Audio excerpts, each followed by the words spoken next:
Hey, it's Zach from What the Pod Was That and the All About Nothing podcast. And America's birthday is coming up faster than we can track. Celebrate Independence Day in style with ZJZ Designs' latest t-shirt collection on TeePublic. Introducing 3 brand new 4th of July heart designs that perfectly capture the spirit of America. These shirts feature vibrant, patriotic colors and unique heart-shaped designs that stand out at any celebration. Whether you're heading to a fireworks show, a barbecue, or just enjoying the summer sun, our 4th of July heart collection has something for everyone. Show off your love for the red, white, and blue with ZJZ Design. Visit ZJZ Design's TeePublic shop today and get ready to shine this Independence Day. Links in the show notes or visit ZJZDesigns.com and check out all the great designs. New designs come up often.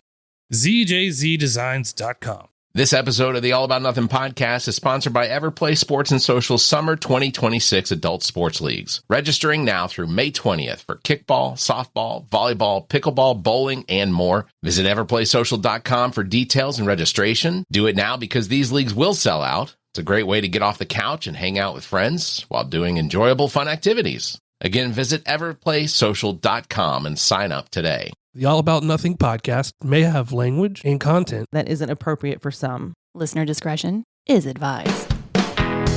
Welcome, Nothingers, to the All About Nothing podcast. This is episode number 305. I am Barrett Gruber. I'm joined by Mr. Matt Vilardebo. How are you, Matt? What's up, everybody? Good to have you here. Please subscribe and share the show. That's how we get new listeners. Also, please consider supporting the show financially by visiting theallaboutnothing.com and becoming an official member and proudly calling yourself a true Nothinger. We'll have more details on that at the end of the show. If you can't do that, please give us a 5-star review, a like, and follow us across social media. You can find links at theallaboutnothing.com. Real quick, want to thank Alex Avenger again for having us out for another kickball game. It's always fun.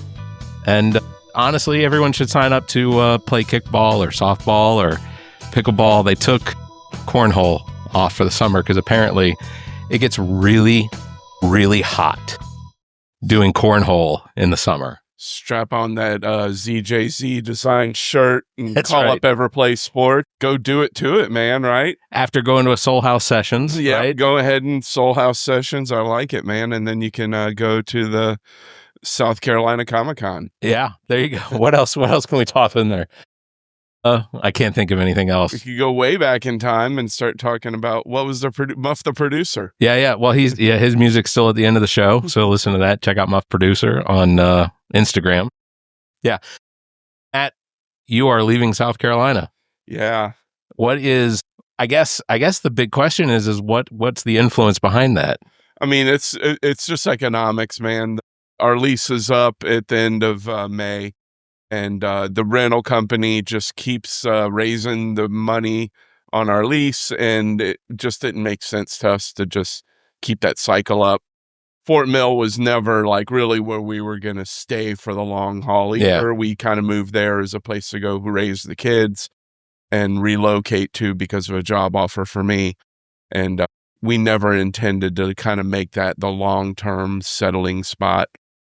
Well, I mean, that was the time is now, and we're headed up to Maryland. Looking forward to it. What is the benefit of living in Maryland? I mean, other than being a blue state. Yeah, so our daughter is stationed in the Navy up there in Maryland. Okay. And so we're going to we'll be able to reunite the 4 of us. She plans on moving back in with us. She's living off base right now in an apartment, and when that lease is up, she'll move back in. And blue state. I'm not going to lie. I look forward to living in a state with the legal marijuanas. Yeah. So that's exciting times for me. Yeah. And I lived in Florida when it was a blue state as a young man, but it was a Dixiecrat blue state. Yeah.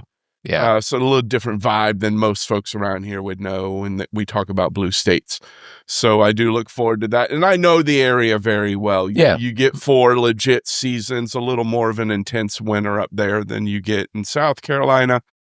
But good public transportation, proximity to 3 good, reliable airports. So as somebody who travels a lot, I like Baltimore. Those sort of options, and we'll be able to go places by train. We have, again, just a transportation hub there that we don't get because we're too far into the, deep South here where transportation just falls right off the cliff. For sure. Baltimore. Are you going to be close to Baltimore? Or are you going to Very be close close to Baltimore. BWI would be the Okay. closest airport probably to where we're moving. Same division as Tampa? You'll see Baltimore playing Tampa, and actually two Yeah. good teams that.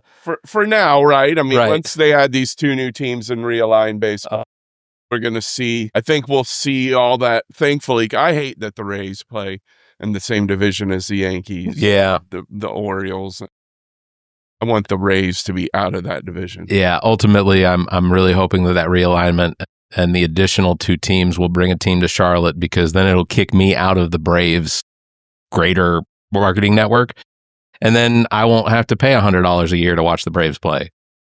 And that would be a legit reason for me, even though I'm leaving, that would give me like a Carolina sports franchise I could get behind. Yeah. The Carolina baseball franchise. Yeah. I'd support Charlotte baseball. I think it's probably going to wind up being like Salt Lake City and potentially Nashville or Memphis or something like that. I think those are the two markets that are most I hear likely. it's Oregon for sure. Oregon, really? Yeah. Well, man, that'd be interesting. And if not That'd be Carolina, then Tennessee. Yeah. So Yeah. I'd be for it. we'll see. So, what is the state of South Carolina that you are leaving it in? That's a great question. So, I mean, I'm really excited. I am. I think people are kind of, wondering, what is Matt going to come on here and say? He's kind of like Fetterman. This guy just had a stroke, as the cheese slid straight off his cracker. But I am excited with all the state house filings. Every seat being contested is excited because, I have a well-documented history of being really frustrated with the way my two runs went with barely any filings. When I ran this last time in 24, it was me and one other guy who were your state house candidates in York County.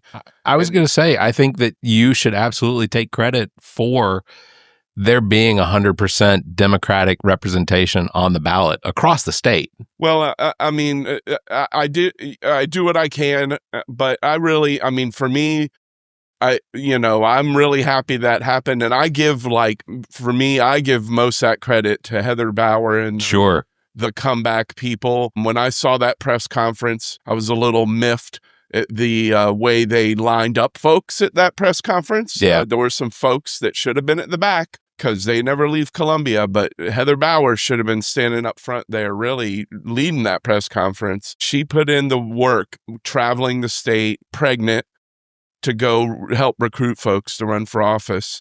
And, hats off to her.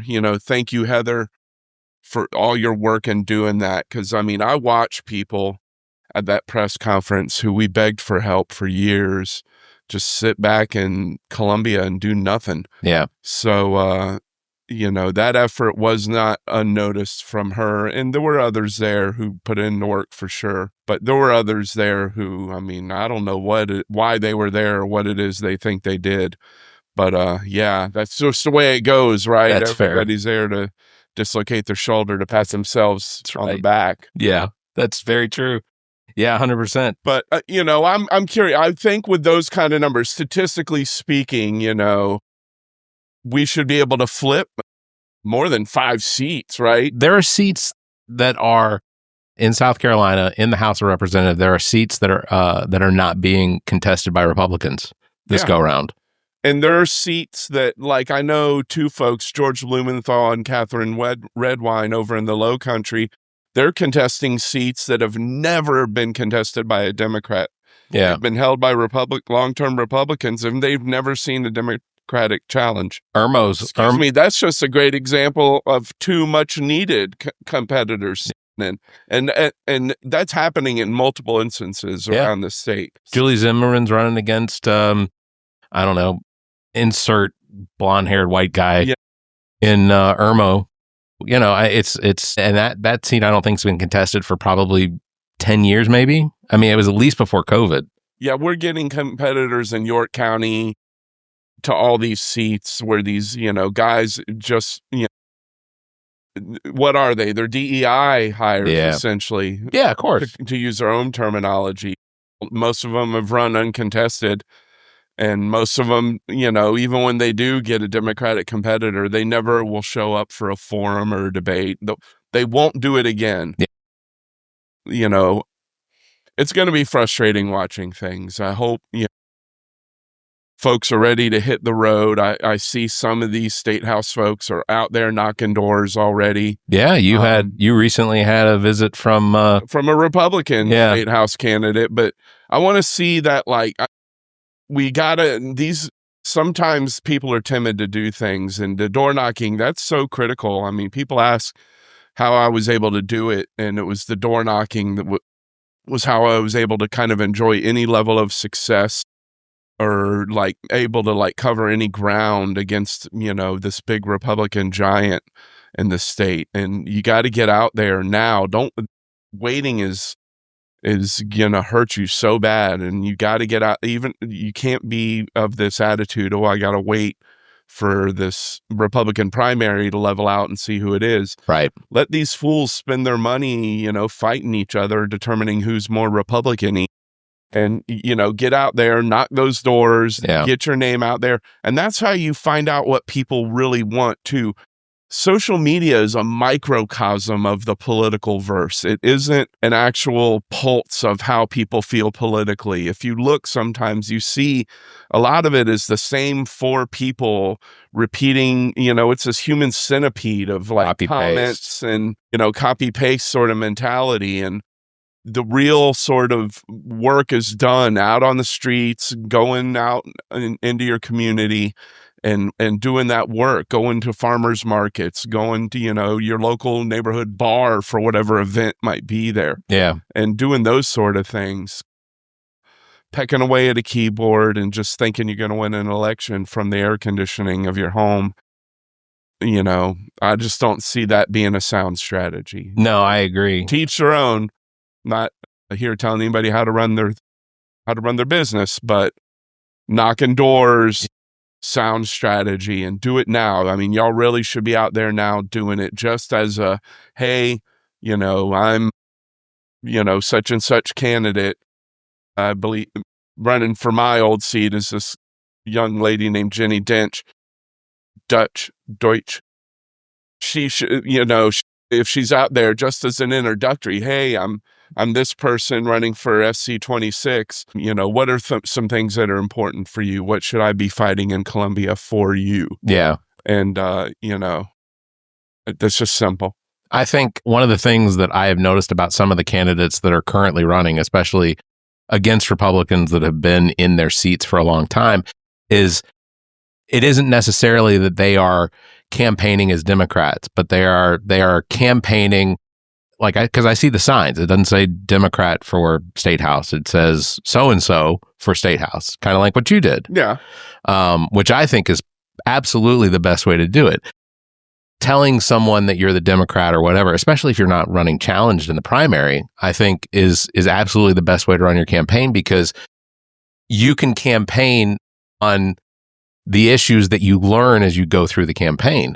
I mean, from my district to a district right next door, between 88 and 89, I'm saying that I don't know if 88 and 89 are next to each other, but the issues could be different. It could be between here and West Columbia. It could be two completely different things that people are really needing or wanting. This is a bit lower income than, say, the West Columbia district. Yeah. And so what affects us here may not affect that district.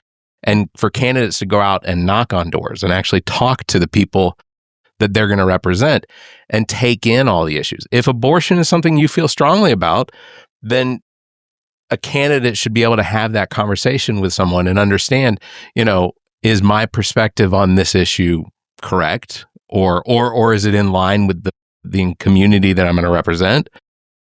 I think that's just a no-brainer. But then I see candidates that are already running as if, even though they have challengers in the primary, they're already running as though they're running against their Republican challenger. And I just think that's a mistake. Yeah, it can. So for me, I believe you should engage with the Republican. Sorry about that. Oh, you're good. You should engage with the Republican challengers, but you need to be smart about how you do that. Like the primary isn't maybe necessarily the time to start doing that, because let those Republicans fight amongst themselves. It's super entertaining to watch them do that, because Yeah, it they is. really will go at each other. It really is. Excuse me. So let them do that. But, boy, that's a tough one, because I am a bit more under strain now that I'm not running for office anymore, or have like zero aspirations of maintaining this sort of carefully curated version of myself for public consumption anymore. That was going to be another question, though. Is there a future Matt Vilardebo state candidate in Maryland? But yeah, no, I am kind of the opinion, and, edit this how you see fit, but, fuck these state level Republicans anymore in South Carolina. They need to be made to be uncomfortable, and they shouldn't be allowed to do their job with any level of comfort. And that is how I feel about it. Yeah. So I do like candidates who will get spicy with them, and really spicy with them. I didn't necessarily do that. I got a little spicy, but not really spicy. I think you caught a lot of spice. I caught a lot of spice, that's for sure. But I did get a little spicy. I sprinkle. Yeah. But yeah, the timing of it's really important. Like, because for me, I like serious candidates. I know I like to joke around and catch laughs and like make people feel relaxed with that. But I do like serious candidates. People I feel like I can trust are going to go to Columbia and like really tackle serious legislative issues, push back on, bullshit legislation from the Republicans. Yeah. And not just sort of lay down and like, oh yeah, let's just put the 10 Commandments in the classroom. Oh no, hate crimes legislation again this year. Right. The Karen Filipari meme from The Office. I don't want that. I want warriors. And so I do get mad. It gets annoying sometimes, because I do, you'll see sometimes almost like a push, well, I don't want to like call out my Republican opponent. And it's like, yeah, call them out, actually. I think that's one of the things that Bill Kemmler does very well is he'll watch through all of the hearings and the committee hearings and the floor hearings and things like that. He'll make clips out of them. And my assumption is that as Dr. Jamil Brooks's campaign gets further along, that as her campaign manager, he is going to be pulling out every single opportunity that he can against her challenger.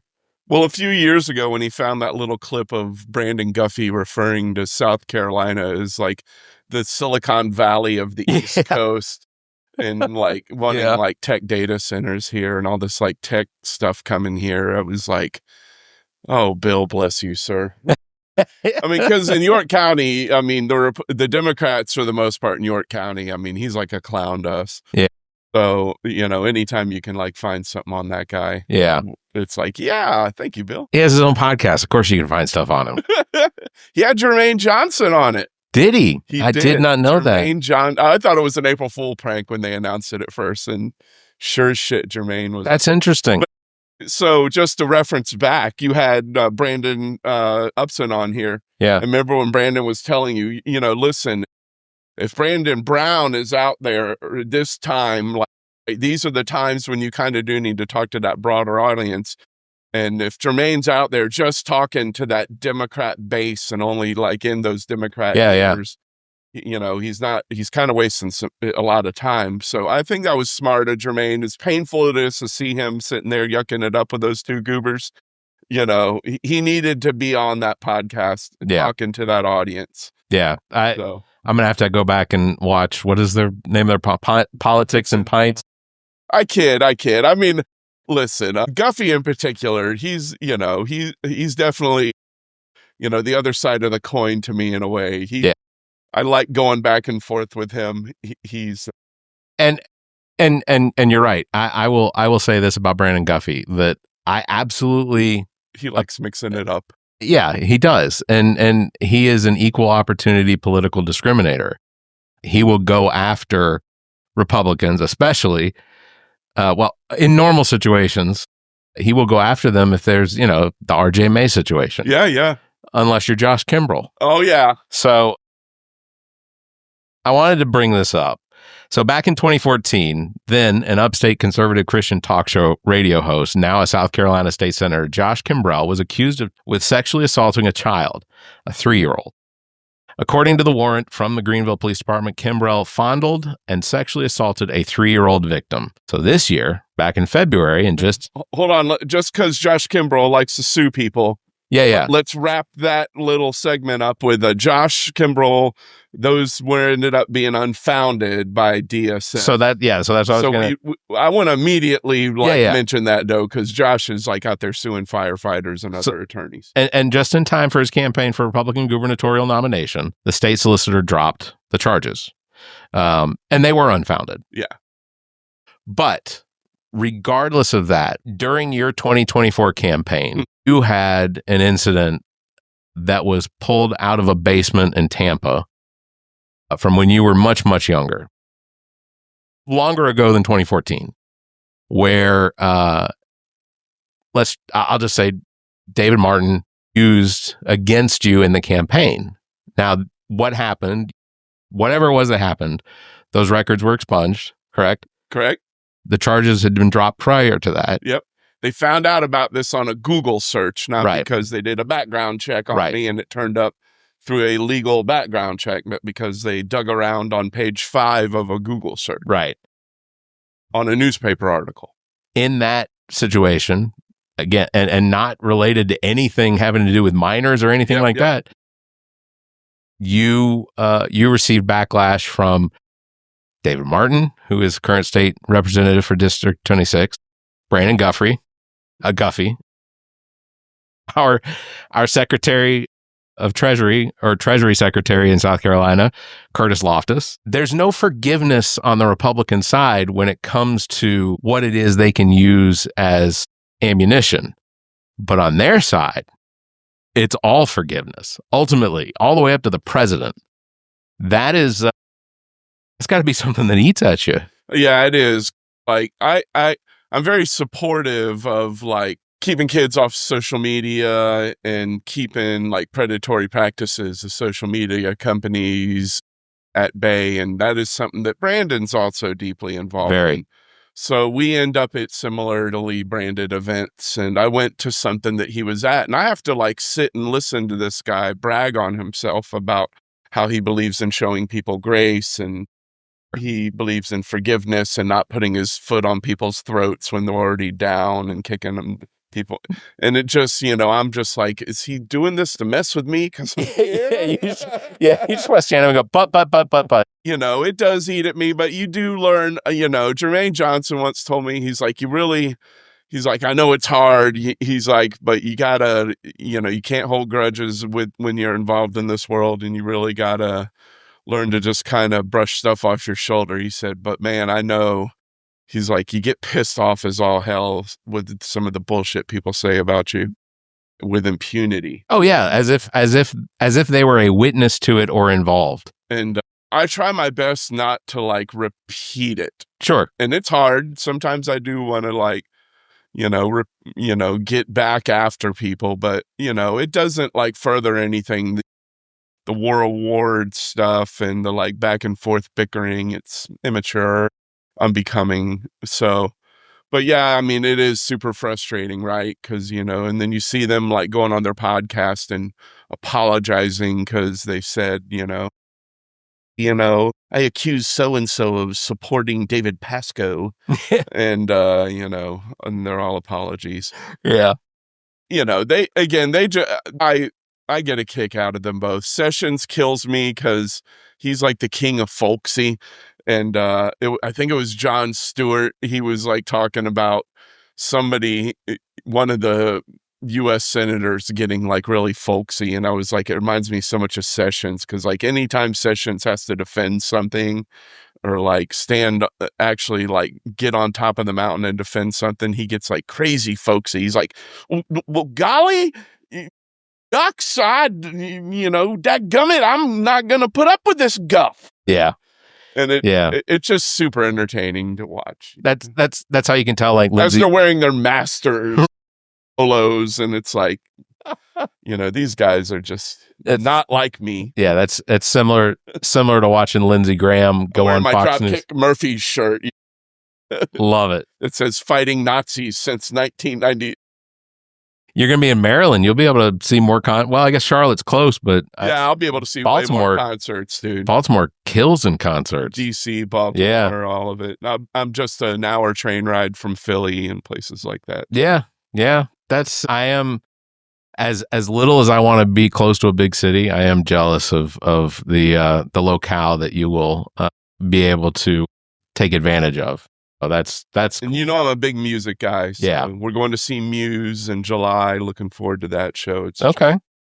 Down the road from hopefully I'm flying out late Saturday, and Sunday we got 4 houses I'm going to be looking at. Hopefully Sunday we'll have put a deposit down and okay, we'll have a house, because it's been frustrating. Yeah, I bet it has. Looking for houses. Yeah, housing market in the United States is at an all-time frustration level for people. The cost to rent here in my neighborhood, house like I live in that I bought for $117,000 goes for rent will go for $25 to $30 or $3,000. Yeah, that house that we have in Fort Mill is $2,800 a month. It's insane. And that's about what we're looking to pay where we're moving to in Maryland. See, that's good. So it'll be almost like a lateral move. That's good. And it might be a little more, but Riley will have a rent payer. Yeah. Oh, that too. Riley has volunteered to contribute to the rent. I think Clark will also benefit from being in that area too. Yeah. He's an up and coming writer. I look forward to seeing what he produces. Yeah, I do too. I think that area will provide a bit more inspiration for him. A lot of history. Seek better opportunities. Yeah. So chase bigger rainbows. That's awesome. I wanted to talk about your health. Okay. Because and I know people that watch this probably read your Facebook posts and they already know, but for those that don't, you in the last 6 months found out that you had been misdiagnosed with Parkinson's. Yeah. So I guess I don't mean to cut you off. No, please. So it's really been going on. You know more about it than I do. Yeah. So really not long after the election in 24, we noticed things really, I was really having just a hard time in general with everything. And it didn't feel like Parkinson's related. So I started having seizures early in 25. And we knew it wasn't Parkinson's related. So I reached out to a new neurologist, and they started just kind of running tests, trying to figure out what was wrong with me. And what they did find in the beginning was a non-cancerous brain tumor, but they knew the brain tumor wasn't leading to any of that. It wasn't in a part of my brain that would create seizures. And it wasn't big enough, and it wasn't cancer. More tests. And during the more tests, I ended up having a very serious stroke in September that led to an embolism. Problem is we didn't know I had the stroke at the time. And what actually they think saved me from dying is that I got on a plane and came home, and it pushed the embolism into my lungs, and my lungs kind of took care of the stroke for me. Wow. The embolism. So a couple weeks after that, I went and had the brain scan done that found that the severe stroke had occurred, and it was moving forward from there that we knew. They went and did the check on my heart, and that's where we found that I had what's called a PFO, patent foramen ovule. I know I didn't pronounce that right. It is actually a very common birth defect. It affects nearly a quarter of all people, not just Americans, but people on the planet. It's where your heart doesn't heal properly and you have a hole in your heart. And so that was pumping blood out into me, and which was leading into the clots. Yeah. And so I had surgery to repair that hole. They just put a barbell, mesh barbell apparatus in that hole and plug it. And my energy levels have been like incredible again. And I've slowly been healing, doing a little bit of physical therapy, trying to like get my body back in shape again. Because I've been living life like a 70-year-old man for like the last year or so, trying to figure this out. They're like, avoid stress, get your blood pressure down. It's the reason why I dropped out of the York County chair race that I kept secret from everybody.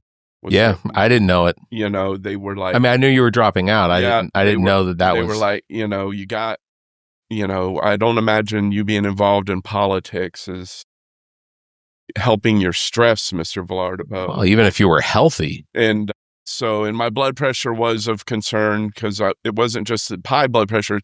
I would get very crazy low blood pressure. And that was also a concern. So I just had to kind of really take a back seat to anything, stay focused on my job and stay focused on keeping myself on a level, if you were. So I just kind of slunk into the shadows a little bit and popped up here and there every now and then, doing what I could when I felt up to it. But just a very lethargic year for me. Some days I would sleep more than I was awake. That sounds nice. It was tough because my health was really in bad shape. I was really kind of at the end of my rope. So we're glad we're able to get it fixed. And Donald Glover, aka Childish Gambino, he had the same thing happen to him about a year ago when he was out on tour. He had to cancel his tour for it.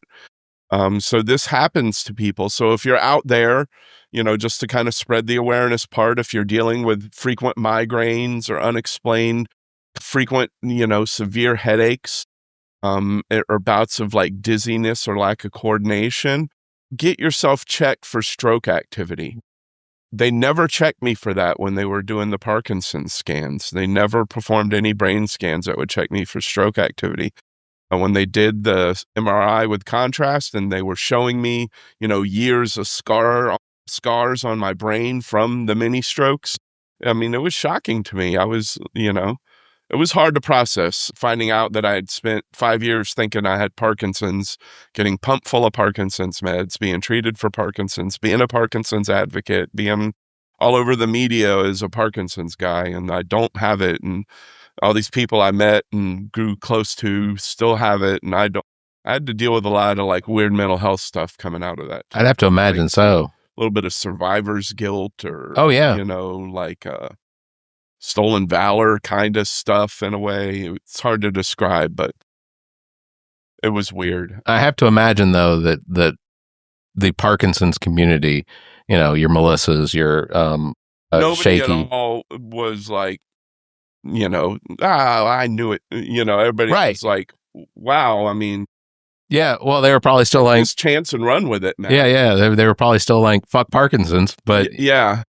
So, and I do, I mean, I'm still the same, like I still kind of have that thirst for life. It's just, I've literally been given like a blank check on my life that I didn't think I would get. I like literally thought I had this degenerative brain disease that was going to like end my life way sooner than I wanted it to. Yeah. And affect the quality of that life as I came to an early end of it. And now that's not the case. Yeah. And I can't tell you what that means to me.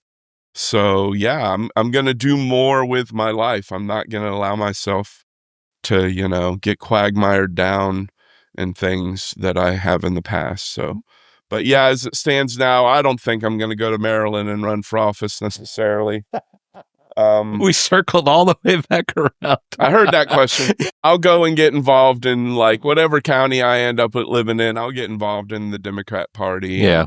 I'll support candidates. Who knows? I may even, sign up to be a poll manager. There you go. Or something cool like that. But I'll always be fighting the good fight, and I'll be able to go to those cool DC area protests. Yeah. And things like that. The 100,000 ones where here in Columbia, I think they said that there may have been between 5 and 10. They have all sorts of like unique offices up in that part of the country that you can run for that, So anyway, you're an engineer. I mean, I think that for somebody like commissioner of water and soil, I think that absolutely would be right up your line, especially a state job that in Maryland probably makes $200,000 a year or something like that. We'll see. But for now, man, we just got to get up there. Yeah. And get a freaking house. Yeah. I'm glad you brought up the poll working, because the primaries, I just actually had the initial clerk training for what is going to be 2 primaries here in Lexington, because we have the first primary on June 9th as well. They already have the runoff primary scheduled, because they know with the number of candidates that are already in place, no one's going to get 50%, which means there will be a runoff between the top 2.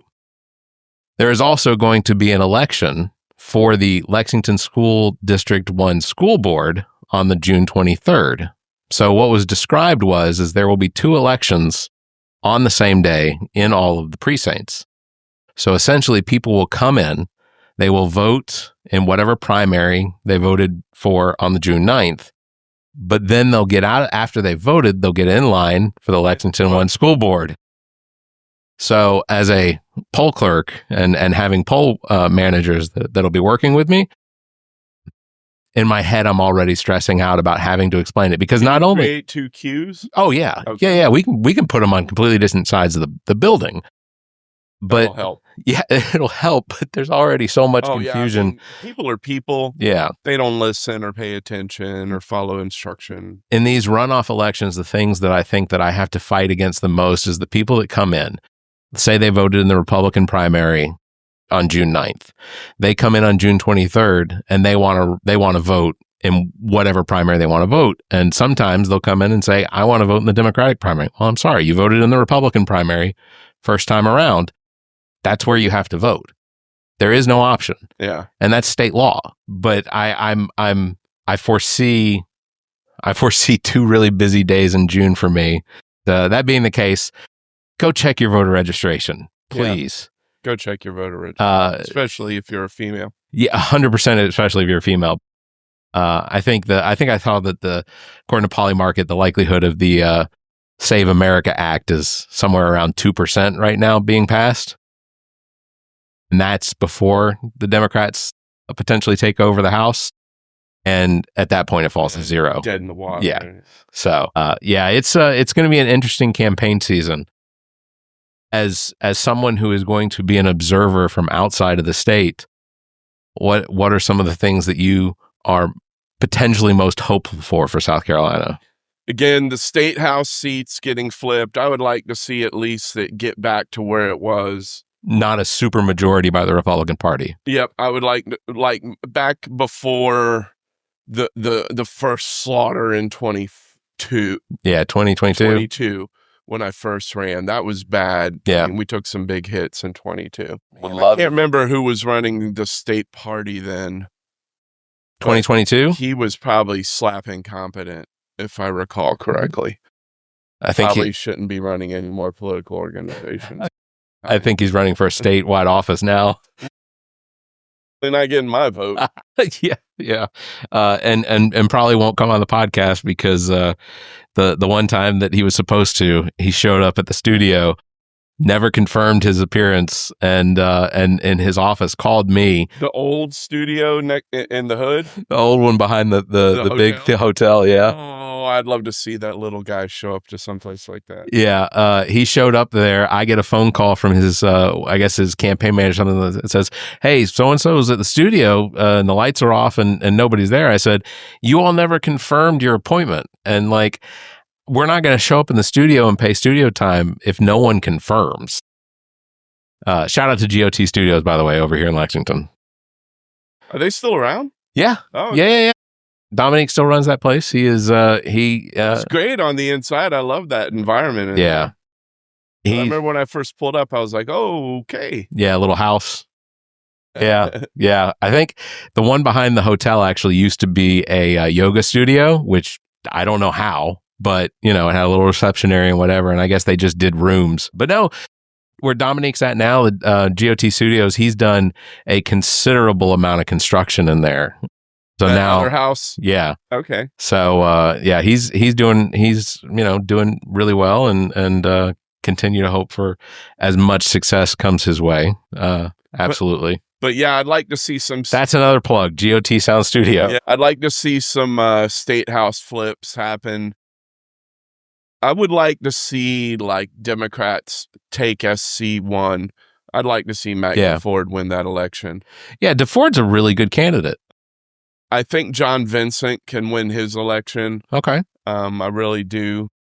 Could you imagine South Carolina having maybe not a majority of the congressional seats flip to Democrat, but 3? I mean, to have 3 Democrats out of South Carolina, I think would be absolutely amazing and plausible. Yeah. Absolutely plausible. But it isn't that I don't, you got to be like realistic sometimes too, though. I mean, some of these races are going to be really almost impossible to win.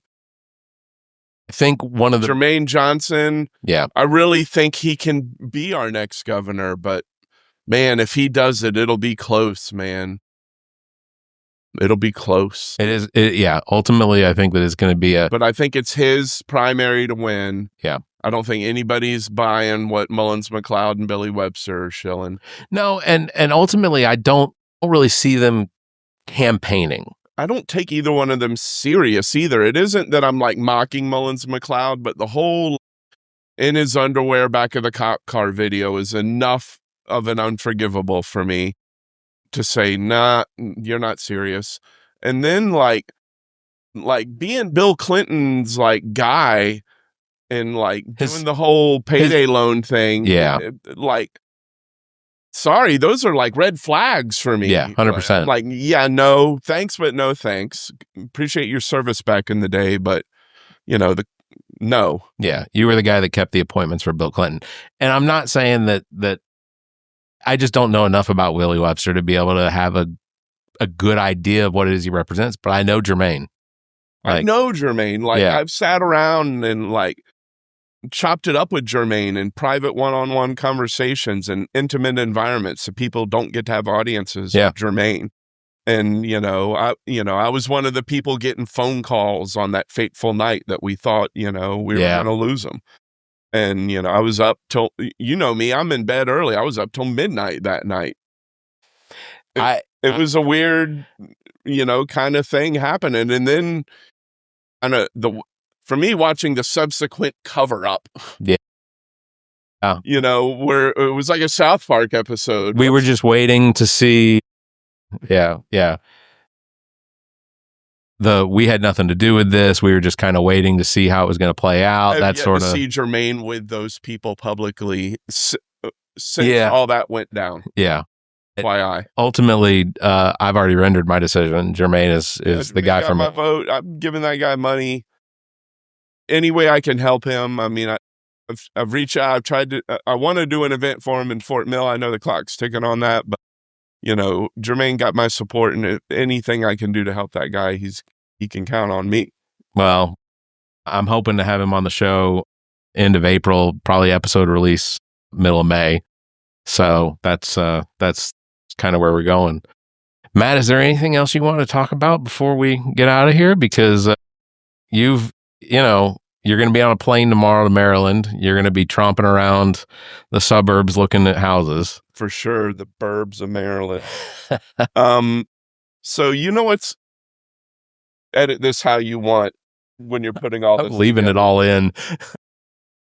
So, York County, super interesting county to be in. Yeah. So, all right, so we got David Pasco running for Attorney General. Right. Former Democrat David Pasco.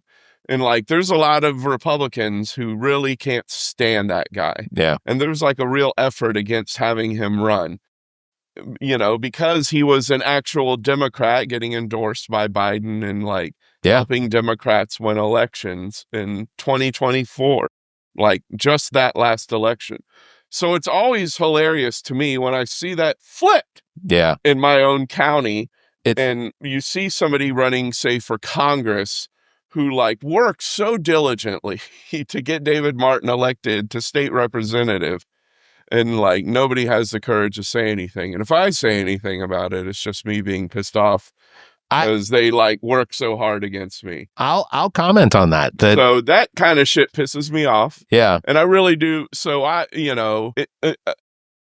we do have a congressional race over in my neck of the woods for Ralph Norman's old seat, and there is a Democratic primary, and I am supporting the best candidate for that race, Andrew Clough, because I believe in Andrew. Andrew is a working class, blue collar candidate who's out there knocking doors. He works for a living, and he checks those boxes I like in a candidate. But there's also, there's the personal stuff attached to it that I don't like to talk about publicly, because I'm not necessarily trying to like drag all that out into the world. But, truth is truth. And, people do need to understand that these things actually did occur.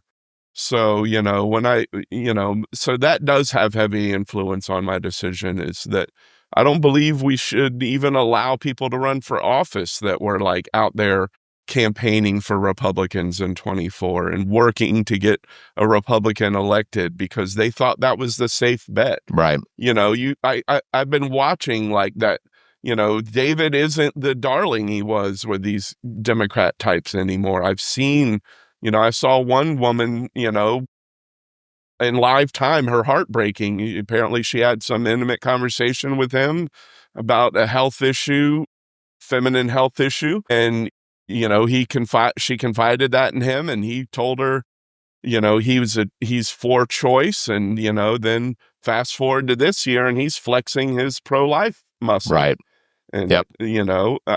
I don't revel in that. That's not an I told you so moment. That's like why is this, this guy like tricked her for a vote? And it's unforgivable. I mean, you cannot as a candidate say that you are in favor of something as important as pro-choice or women's rights to their own autonomy and health.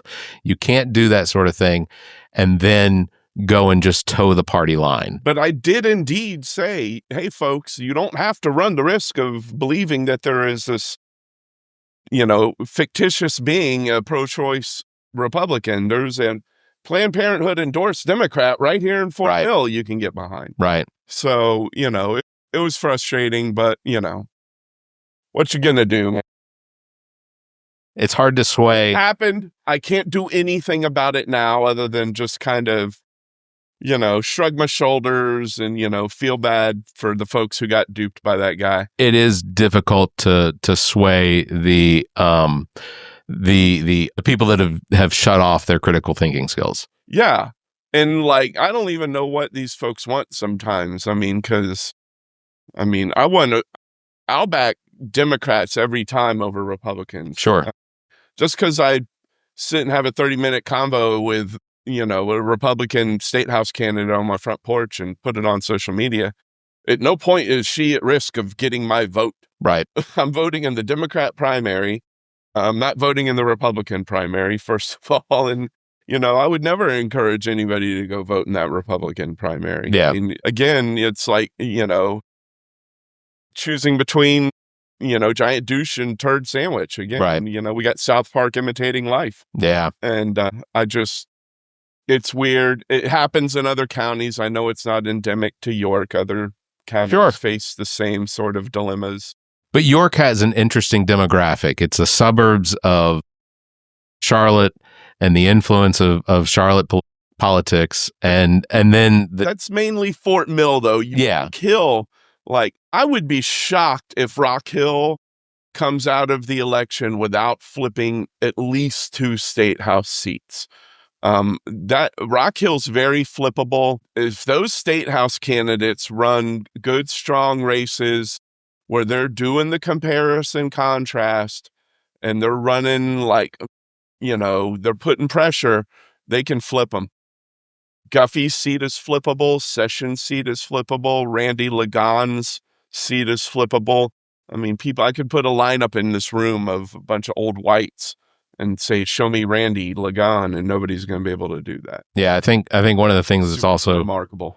The continuing war with Iran is continuing to deplete people that consider themselves to be middle of the road, voted for Trump because they couldn't stomach what they feel like the Democrats did by just shoving Kamala down our throat, which is not my opinion whatsoever. She campaigned with Biden.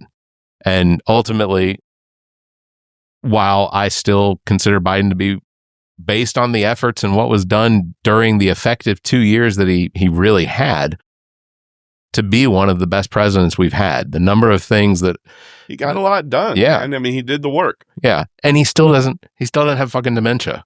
Like he's just old. He's just an old befuddling old man. Yeah. But I think, but again, that's like, again, dude, it's not ageism. I am 50, soon to be 53 years old. Yeah. You know, check the old tape. You'll always hear me saying, I'm not the future of anything. The future is younger than me. Yeah. I firmly believe our future, we got to stop with this, the septuagenarians and the octogenarians. They should be, they're never going to know to move out of the way. We got to like move them now. We saw that. And, you know, I know it's a raw nerve. Ruth Bader Ginsburg, you know, we could have replaced her and had a replacement for her when Obama was in president, and we had control and ability to make that move, and it didn't happen. And then she died, and now look what we're stuck with. Right. So, you know, I would always caution about waiting these things out and waiting for people to die in office. It could be really disastrous. Yeah. And I'll just say one of the ones that I realize that Clyburn will win again. Yeah. But and Clyburn is a mountain of, you know, statesmanship and political history and things like that. But in office, they're going to exactly redraw his district. Exactly. You know, before his funeral. Yeah. If they can, they'll call in a special session to redraw his district and gerrymander the fuck out of it and make it Republican, and bye-bye. Yeah. Yeah. And just like that, it's gone. But if we get him actually somebody appointed, you know, at this point, I know he's going to handpick one of his kids or somebody like that. He could. And that's fine, just long as we get somebody in there. Right. And then we hold on to that district and that seat, and it remains ungerrymandered and it's ours. But if we just wait for him to go, I don't think that's a sound decision.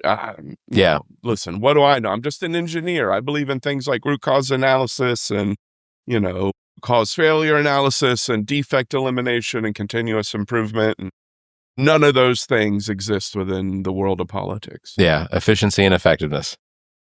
Leaving things better than you found them. Yeah. Well, Matt, I know you're going to hear from a lot of people, but you are going to be missed around here. It's your departure will leave a hole, which I hope someone will pick up. It's going to be recognizable to know that, you know, I mean, it didn't happen often, but if I were driving up to Charlotte, then I could potentially say, "Hey, Matt, you in town?" And then, you know, but it's going to leave a hole, especially for York County Democrats, because I think there are more people like you that don't voice their opinions about what is right, and they're going to lose that voice, because in York County, it feels like there are more people willing to just eat a shit sandwich than actually get off their ass and do something. So it's a big deal. I'm hopeful, man. It looks like we got a few rising stars coming up in York County. They got to be loud. They got to not need a bullhorn. I don't know about that, but I know we got this guy, Alex Harper. I'm really hopeful for him. And we got a few rising stars beyond him, but we'll see, man. We'll see. Yeah. Fingers crossed. Well, fingers crossed. I'll wrap it up just by saying, everybody, please go check your voter registration. If you're in South Carolina, go to scvotes.gov. Make sure that you are registered. One, make sure you know exactly where your precinct is. Make sure you know just make sure you're active too, because ultimately, a lot of the people that are going to be standing in line will be looking for any excuse to potentially rat out somebody to the Lexington County office about what they think might be voter fraud, because that is fresh in everyone's mind. scvotes.gov. If you live in states other than South Carolina, just go Google your local your local election state board or wherever you can go check your registration.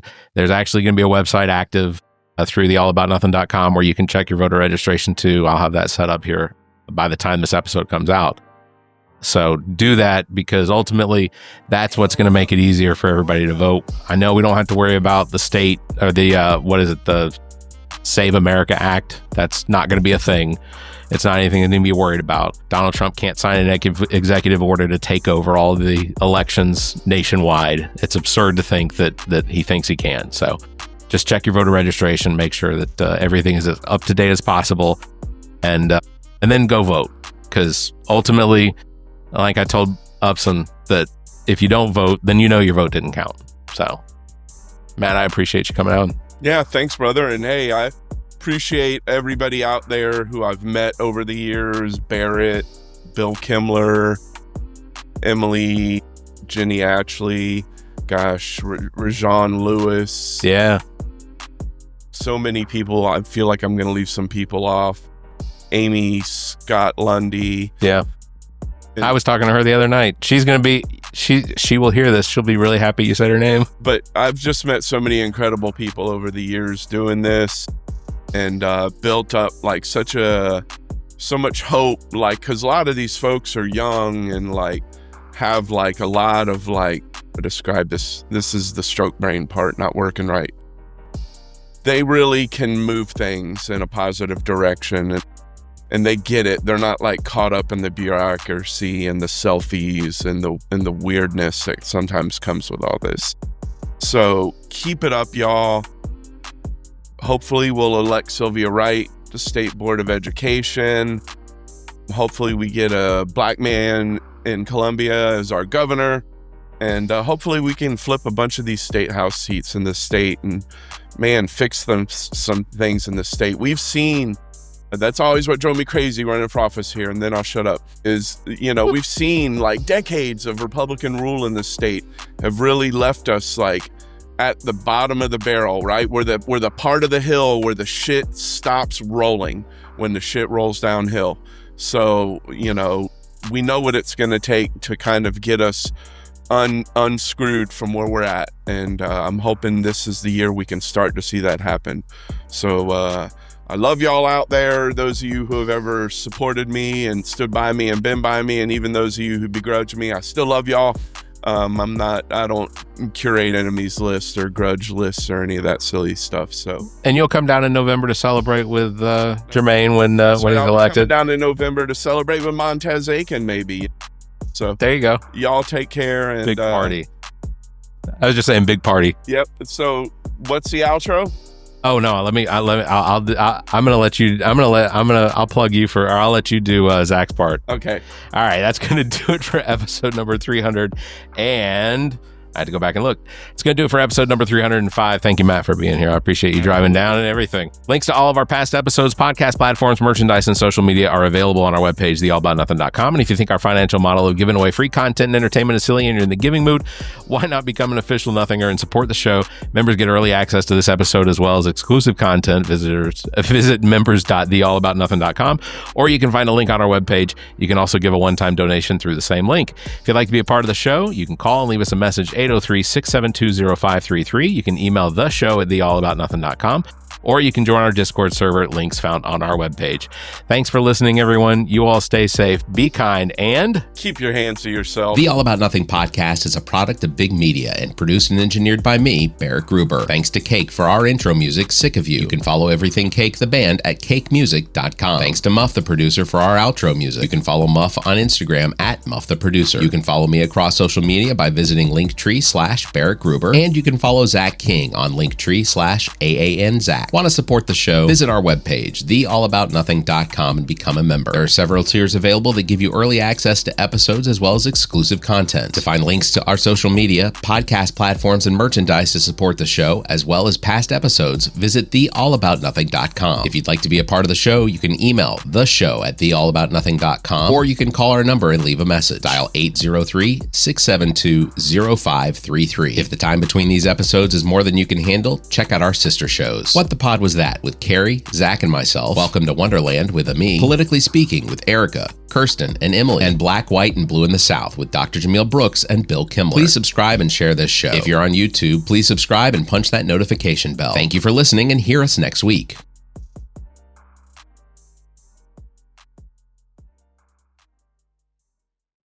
preceding podcast is solely owned by the host or hosts and is distributed by Big Media LLC. Copyright 2026.